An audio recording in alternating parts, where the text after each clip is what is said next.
Hey guys, and welcome back to my channel. So today I'm going to be doing a foundation battle between two drugstore foundations, and I'm going to be doing it between NYX Born to Glow foundation and the L'Oreal Pro Glow. I don't actually know if anyone's done this on YouTube before. I'm not sure if anyone has, so maybe people have already done it, but I thought of this idea and I wanted to try out both foundations side by side. So I am wearing them right now. One is on one side, one is on the other side. I'm not going to tell you which one is which. And also comment down below which side you think looks better, if you think this side looks better or this side.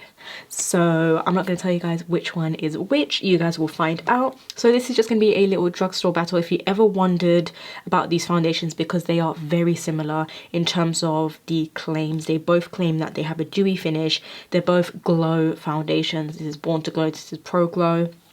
And yeah, they both say that they're lightweight, that they're medium coverage, so it's pretty much like the exact same foundation. So I wanted to do a little side-by-side comparison of how it's going to look when you test it out. So that's what I did for you guys today, and if you want to see them side by side, then please keep on watching. This just came to mind because they're pretty much a very similar concept, and my favorite foundation at the moment, or for a while now, has been the L'Oreal Pro Glow. So I'm excited to see the NYX Born to Glow. So I'm excited to see if this is going to be pretty much the exact same. We're going to be testing the kind of finish of both of them, what gives more coverage and what shade is going to be best. Right off the bat, I will say NYX Born to Glow has more shades than L'Oreal Pro Glow. This doesn't really have my shade. This is actually a little too dark for me, and then one up is a little too light. So NYX Born to Glow has a lot of shades to choose from, so that's already a pro of this foundation. But I'm going to be doing a what do you call it, one side of my face L'Oreal Pro Glow and one side with the NYX Born to Glow. So let's just jump straight into it. I'm not going to use any primer because I don't like to use primer for foundation reviews, just because I feel like the primer underneath can affect the consistency or the wear time or the finish of foundation. So I don't typically normally put on a primer beforehand, so I'm going to go straight into the foundation. This is my first time trying this foundation. I've never tried it before, and I have it in the shade Light, and in L'Oreal Pro Glow I have it in Creamy Natural. So Light and Creamy Natural. So to apply the foundation, I'm going to be going in with this INSTYLISH sponge, and they kindly sent this sponge to me, so I'm actually going to be testing that out as well, so I can kill two birds with one stone. I don't normally like saying that, but yes, so I'm going to be trying this out. This is a velvety sponge. It's one of those, it reminds me of like the Juno & Co dupe, like it's a dupe for that.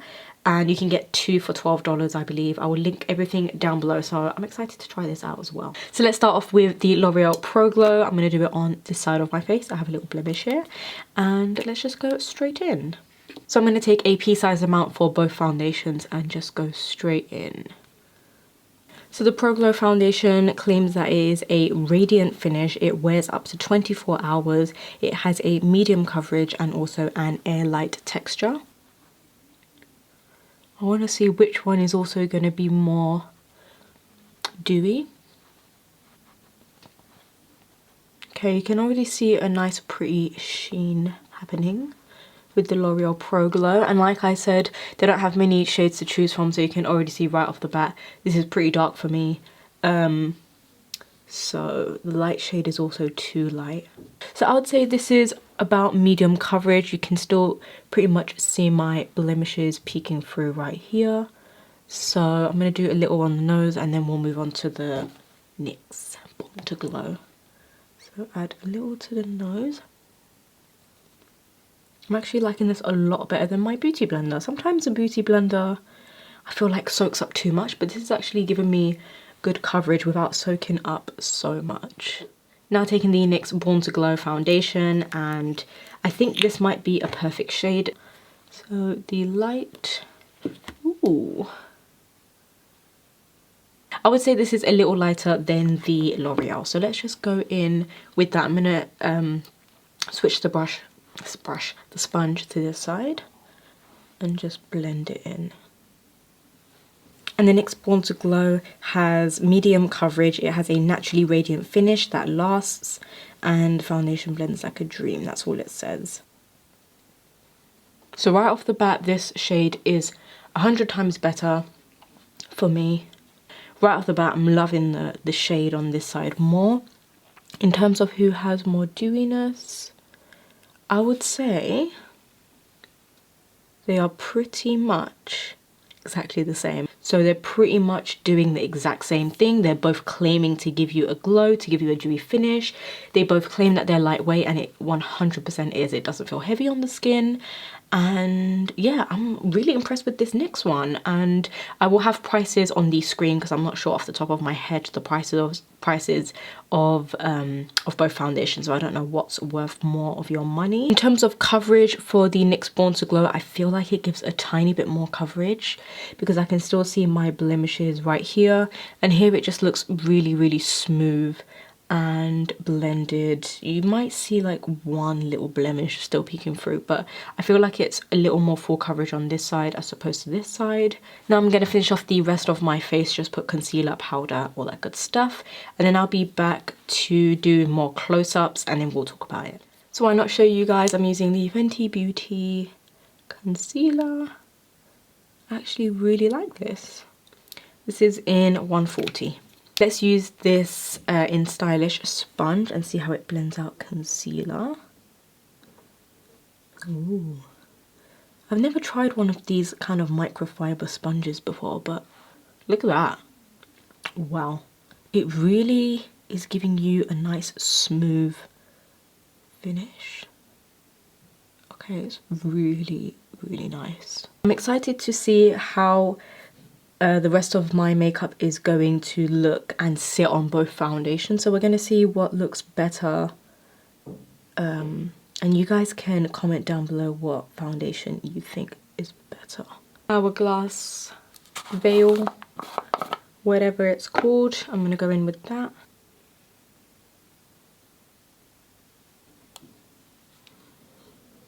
I'm going to zoom you guys in and we can have a closer look. So now that I'm up close and personal, you guys can see more of how it is looking like. So judging from this side, I would say it looks a lot more full coverage. Like I did mention, you guys can see more peeking through. In terms of glow, I feel like NYX Born to Glow, after even setting with powder, it's still showing the glow. I don't know, I feel like this looks a lot more dewy as opposed to this side. You have a little bit of sheen right here, but it's more matte as opposed to this side, which is still looking a lot healthier. It might be hard to tell on camera, and I just feel like this one is lifting up my face a little bit more. And I don't know, it just makes me look a little healthier and it doesn't make me look so dull. Whereas this side kind of just drags my face down. Even after applying powder, it looks even more matte as opposed to this side. So I'm going to finish off the rest of my makeup and I'll be right back. Okay, so I'm back and look at this lip colour. Isn't it so pretty? This one is the MAC Retro Matte Liquid Lipstick in Crowned.